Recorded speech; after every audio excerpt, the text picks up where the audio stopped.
NSG जवान मैंने ही राजेंद्र सिंह आ major Unnikrishnan ये लोक मान आम चिरदिन मन रखा एवं देश को जो एवं अवस्था देश को भांगी भांगी खंड विखंडित करदे ताको समस्ते केमती जोड़िया को प्रयास करवा एतिक मो धन्यवाद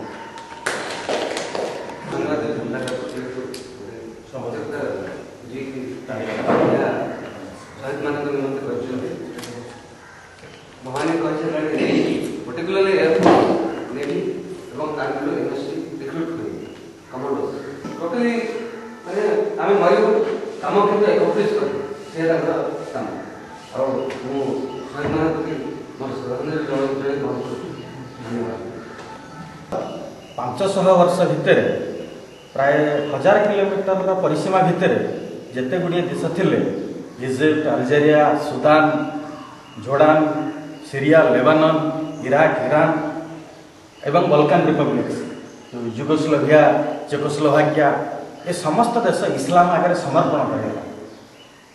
भारतवर्ष में 800 वर्षर मुगल शासन अत्याचार गाधुआ तुठू माँ भौणी को उठे नवाठ आरंभ कर सोमनाथ मंदिर ध्वंस करने आरंभ कर अद्यावधि पर्यंत इस्लाम तांडव लीला चली तथापि भारत स्वाधीनता है बेलू जो सर्वेक्षण होता मात्र 3% मुसलमान धर्म स्वीकार करते। आज आम हिंदू होइचु आम पूर्वज से वीर योद्धा थिले जो माने जीवंत आहुति को स्वीकार कले आम माँ मैंने जीवंत अग्नि को स्वीकार कले किंतु विधर्मी it is a threat to national security and the lives and property of the people of not only Bombay but the entire country. The way the mercenaries have entered into the vital points, the city, sensitive city, through sea route, it is really a great concern for the entire security of our country. 10 to 15 mercenaries, terrorists, they have took entire city, entire country for 3 days. Entire force, security force, it took around 3 days. It is also a concern that how we are meeting with the terrorists and other anti-national activities. से गभीर श्रद्धांजलि ज्ञापन करुच्ची आज ये गोटे कार्यक्रम कोरापुट भाया जगह ना वास्तविक प्रशंसनीय एवं समस्त आपण उपलब्धि कर देशर प्रतिरक्षा देशर जनसाधारण सुरक्षित नुहति ताकू किभली भाव प्रतिहित कर केवल जवान मान कर्तव्य नहीं आम समस्त जनसाधारण कर्तव्य रही गोटे कथा आम जो जवान मैंने आज सन्त्रासवाद विलोप करने शहीद होती देशर सुरक्षा देती शहीद होती से वास्तविक प्रशंसनीय एवं कार्य ठीक किंतु देश भीतर पशियापी जो भाया उद्यम करा पशि आकू प्रतिहत करा उचित नहले केते जवान शहीद हे केते देशर क्षति हम ये कौन सन्देह नहीं।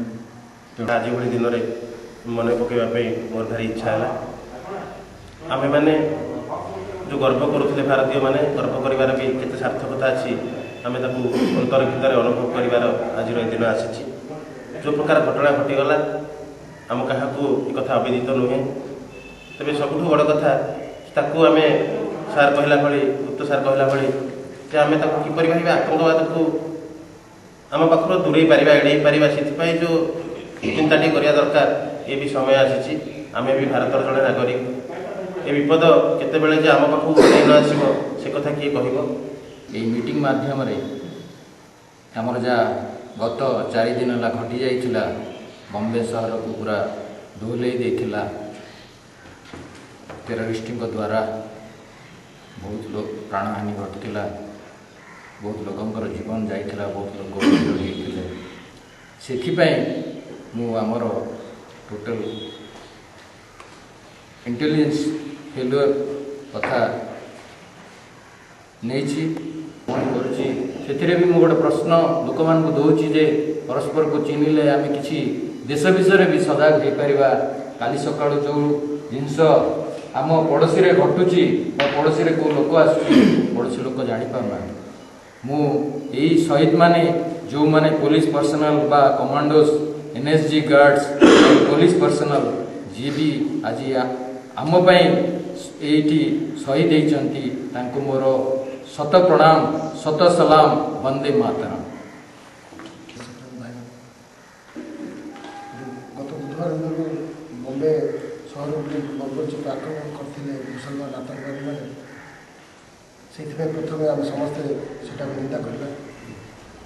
ସେମାନଙ୍କର ଯେଉଁ ପ୍ରଚେଷ୍ଟା ଥିଲା ଭାରତକୁ ଖଣ୍ଡ ବିଖଣ୍ଡିତ କରିବା ପାଇଁ, ସେମାନଙ୍କର ଯେଉଁ ଦୁଃସାହସ ଥିଲା, ସେଟାକୁ ଆମର ଯବାନ NSG କମାଣ୍ଡର ହୁଅନ୍ତୁ କି ବମ୍ବେ ପୋଲିସର IPS ଅଫିସରମାନେ ହୁଅନ୍ତୁ କି ତଳିଆ କର୍ମଚାରୀ, ସେମାନେ ଦୃଢ଼ ମୁକାବିଲା କରିପାରିଛନ୍ତି। ଜଣାଉଛି କାଲି ଠିକ୍ 7ଟା ସମୟରେ ମୁଁ ଟୁରିଷ୍ଟ କମ୍ପ୍ଲେକ୍ସରେ ଆମର ବସିଛି, ହଠାତ୍ ଚାଲି ଆସିଛନ୍ତି ଗୋଟେ ଗାଡ଼ିରେ 7-8 ଜଣ। ମୋର ମନେ ହେଲା ପୁଣି ବମ୍ବେରୁ ଆମର କୋରାପୁଟକୁ ସେଇ ଜିନିଷ ଆସିଗଲା କି। ତାଙ୍କ ସହିତ କଥା ହଉ ଜାଣିଲି ଯେ ଆଜ୍ଞା କୋରାପୁଟରେ କୌଣସି ହୋଟେଲରେ ଜାଗା ନାହିଁ, ଆପଣ ହିଁ ଆମକୁ ଟିକେ ଆଶ୍ରୟ ଦେବେ। ବମ୍ବେ କଥା ଯେତେବେଳେ ମନରୁ ଆମର ଲିଭିନି, ପୁଣି ଏହି ଭିତରେ ଏଇଭଳିଆ କେତେ ଏମିତିକା ଆସୁଥିବେ, ମୋ ମନରେ ହେଲା ପରେ ମୁଁ କହିଲି ଯେ କ'ଣ କରିବା ଏ ପରିସ୍ଥିତିରେ। ତାଙ୍କୁ ପ୍ରଥମେ ଗାଡ଼ି ଘୋଡ଼ା ଟିକେ ଦେଖାଯାଉ, ତାପରେ ଯାଇକି ଆମେ କ'ଣ ବ୍ୟବସ୍ଥା କରିବା। ତାପରେ ଜାଣିଲୁ ସେମାନେ ଭୁବନେଶ୍ୱରରୁ ଆସିଛନ୍ତି। ଆଉ ଯାହା ହେଉ ନା କାହିଁକି ଆମର ଆତିଥ୍ୟତାରେ ଆମେ ଅବହେଳା ନ କରି ତାଙ୍କୁ ରହିବା ପାଇଁ ମୁଁ ଆଦେଶ ଦେଲି। ସେମାନେ ରହି ସକାଳୁ ସକାଳୁ ପୁଣି ରାୟଗଡ଼ା ଚାଲିଗଲେ।